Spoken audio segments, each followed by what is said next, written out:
तो जैसा कि हमने लास्ट एपिसोड के अंदर देखा था, जो वो किंग होती है वो फुल स्पीड में ये हाव की तरफ बढ़ रही होती है और ये हाव की तरफ बढ़ते हुए अपने मन में सोचती है कि बस मैं उस तक पहुंचने वाली हूँ। और अब इतना बोलते के साथ ही लो किंग जो होती है वो सीधे आकर ये हाव को हक कर लेती है और उसे हक करते हुए बोलती है कि ये हाव मैं तुम तक पहुँच गई। और अब इतना बोलकर लो किंग जो होती है वो ये हाव को लेकर वहाँ से उड़ने लगती है और उड़ते हुए बोलती है कि मुझे जल्दी से जो ये हाव है उसे लेकर यहाँ से निकलना होगा जितना जल्दी हो सके। और इस टाइम पर मेरा जो आर्म है वो इंजर्ड हो चुका है और चूंकि इसे जो ब्लड थ्रोन है उसके द्वारा इंजर्ड किया गया है, जिसका मुझे बहुत ज़्यादा पेन जो है वो हो रहा है। और मेरे हाथ से अजीब से जो टेंटिकल है वो भी निकल रहे हैं, लेकिन अगर इसे मैं अपनी फ्लेम का इस्तेमाल कर कर इसे सप्रेस कर कर प्योरीफाई करने की कोशिश करती हूँ तो ये चीज़ जो है वो हमारी मोमेंट के ऊपर इफेक्ट करेगी, तो मैं इस चीज़ को नहीं कर सकती हूँ। यहाँ तक कि जो ये जायंट्स थे जो कि यहाँ पर हमारी मदद करने के लिए आए थे, ये सभी के सभी जायंट्स जो है वो यहाँ पर मारे जा चुके हैं। और उसके इतना बोलते के साथ ही हम देखते हैं कि ये हाव के द्वारा बनाए गए जो सभी जायंट्स होते हैं वो ख़त्म हो चुके होते हैं, जिनके ऊपर की वे 6 के 6 जो बंदे होते हैं वो खड़े होते हैं, जिसे देखने के बाद में जो वो किंग होती है वो बोलती है कि और अगर इन छुए जो अनडेड है उनकी बात की जाए तो ये अभी भी जिंदा है। मैं इन लोगों का सामना जो है वो नहीं कर सकती हूँ और ना ही मैं ज़्यादा देर तक इस जगह पर रुक सकती हूँ, तो इसीलिए जितना जल्दी हो सके मुझे फुल स्पीड में इस जगह से निकलना होगा। और लुओ किंग के इतना बोलते के साथ ही अचानक से किसी की डरावनी आवाज़ आती है जो कि लुओ किंग से बोलता है कि उसे यहीं पर छोड़ दो। जो सुनने के बाद में लुओ किंग हैरान रह जाती है और बोलती है कि ये किसकी आवाज़ थी। और लुओ किंग के इतना बोलते के साथ ही हमें पता चलता है कि ये आवाज़ जो होती है वो उस बड़े से मून से आई होती है, जो कि लुओ किंग से बोलता है कि तुम ऑलरेडी उसके लिए बहुत कुछ कर चुकी हो, उसे पता चलेगा तो वो तुम्हें ब्लेम कभी भी नहीं करेगा, इसीलिए तुम्हें यहाँ पर अपनी जान बचानी चाहिए और उसे मुझे सौंप देना चाहिए। जो सुनकर लुओ किंग उसकी तरफ थूकते हुए बोलती है कि क्या तुम्हें लगता है कि मैं तुम्हें इसे देने वाली हूँ, मैं तुम्हें कभी नहीं दूंगी, इसीलिए तुम यहाँ से अपनी ये भैंडी सी जो शकल है उसे लेकर यहाँ से दफा हो जाओ। और इतना बोलते के साथ ही लुओ किंग ये हाव को लेकर दोबारा से वहाँ से भागने लगती है, लेकिन तभी वहाँ पर एक अजीब सी आवाज़ सुनाई देती है, जिसे सुनकर तो जो लुओ किंग होती है वो भी हैरान रह जाती है और हैरान होते हुए मन में सोचती है कि एक मिनट ये तो साइकिक अटैक है। और इतना सोचते ही लुओ किंग के सर में अचानक से बहुत ज़्यादा दर्द होने लगता है और हम देखते हैं कि अब लुओ किंग जो होती है वो उड़ भी नहीं पा रही होती है और वो अपने सर को पकड़ते हुए बोलती है कि नहीं, मेरा सर बहुत ज़्यादा दर्द कर रहा है, ये चीज़ तो मेरे यहाँ पर सहन के भी बाहर है। और इतना बोलते बोलते ही हम देखते हैं कि लुओ किंग की धीरे धीरे कर कर आंखें बंद होने लगती है, जो देख कर लुओ किंग जो होती है वो बोलती है कि नहीं, मैं बेहोश नहीं हो सकती, अगर ऐसा हुआ तो ये हाव चोटिल हो जाएगा।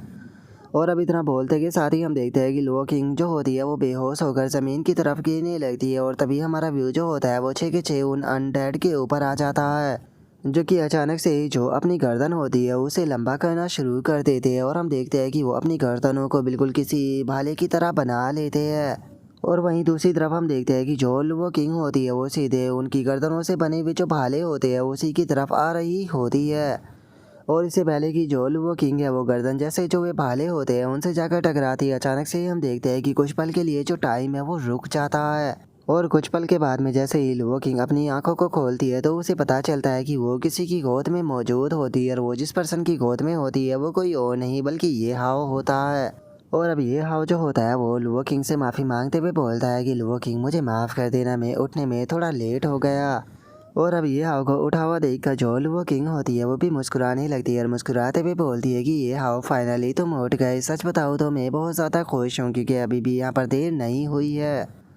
और इतना बोलते ही लुओ किंग जो होती है वो दोबारा से बेहोश हो जाती है, जो देख कर ये हाव जो होता है वो बोलता है कि लुओ किंग तुम चिंता मत करो, बस तुम आराम करो, बाकी की सारी चीज़ें जो है वो मैं खुद हैंडल कर लूँगा। और उसके इतना बोलते के साथ ही जो कल्ट का मेंबर होता है वो शौक होकर चिल्लाते हुए बोलता है कि ऐसा कैसे हो सकता है, ये पर्सन जो है वो गॉड के इल्यूजन से बाहर कैसे आ गया। लेकिन कोई बात नहीं, अगर ये इल्यूजन से बाहर आ भी गया तो ये यहाँ पर जो 6 मून गॉड के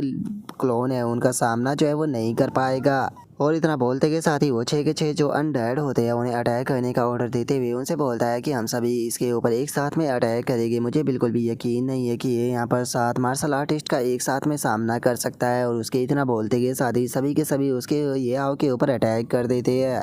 लेकिन तभी हम देखते हैं कि जो ये हाव होता है वो अचानक से जो लुओ किंग होती है उसे वहाँ से गायब कर देता है। लुओ किंग को गायब करते हुए बोलता है कि ठीक है लुओ किंग, तुम से पैलेस पर जाओ, यहाँ की चीज़ों को मेरे लिए छोड़ दो। और इतना बोलते के साथ ही अचानक से वो अपनी जॉइंट ब्लड लाइन जो होती है उसे अवेकन कर कर सीधे अपना जो पैर होता है वो उन सातों के ऊपर देकर मारता है। और हम देखते हैं कि ये हाव का जो पैर होता है वो इतना ज़्यादा ज़बरदस्त होता है कि उन सभी के परखच्चे उड़ जाते हैं। और अब उन सभी के परकच्चे उड़ाने के बाद में जो ये हाव होता है वो नीचे की तरफ देखते हुए बोलता है कि सच में जो कुत्ते होते हैं वो बहुत ही ज़्यादा शोर मचाते हैं। और ये हाव के इतना बोलते के साथ ही हमारा व्यू जो होता है वो गिल्ड का जो लीडर होता है उसके ऊपर आ जाता है, जिसकी हालत बहुत ज़्यादा ख़राब होती है। और हम देखते हैं कि वो वहाँ पर रो रहा होता है, रोते हुए बोलता है कि मुझे माफ़ कर देना, लेकिन मैं उसे नहीं रोक पाया। उस बंदे को रोकने के लिए मैंने खुद का जो इल्यूशन था वो तैयार किया था ताकि मैं उस बंदे को पूरी तरह से तोड़ सकूं, लेकिन वो मेरे ही इल्यूशन के अंदर फेल ही मुझे बार बार मार रहा था। हर बार वो मुझे पिछली वाली से ज़्यादा दर्दनाक मौत जो है वो दिया करता था। और उसकी जो वो दर्दनाक मौत हुआ करती थी उसका जो मैं पेन था उसे फील करता था, और वो पेन जो है वो बहुत ही ज़्यादा टेरिफाइंग हुआ करता था।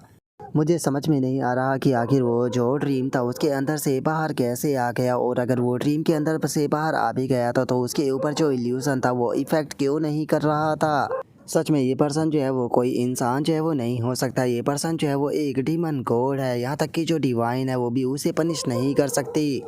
और अब इतना बोलकर वो बंदा जो होता है वो उस बड़े से मून से माफ़ी मांगने लगता है, और उसे माफ़ी मांगते हुए बोलता है कि मून गॉड प्लीज़ मुझे माफ़ कर देना, लेकिन मेरे पास में कोई चॉइस नहीं बची थी, मुझे ड्रीम को शट डाउन कर कर उस बंदे को बाहर निकालना पड़ा। जो सुनकर अब जो मून गॉड होता है वो कल्ट के लीडर से बोलता है कि ठीक है छोड़ो इसे और जाकर जो कॉफिन है उसके अंदर लेट जाओ। जो सुनते के साथ ही तो अब जो कल्ट का लीडर होता है वो भी काफ़ी ज़्यादा हैरान रह जाता है और उसे कुछ भी समझ में नहीं आता।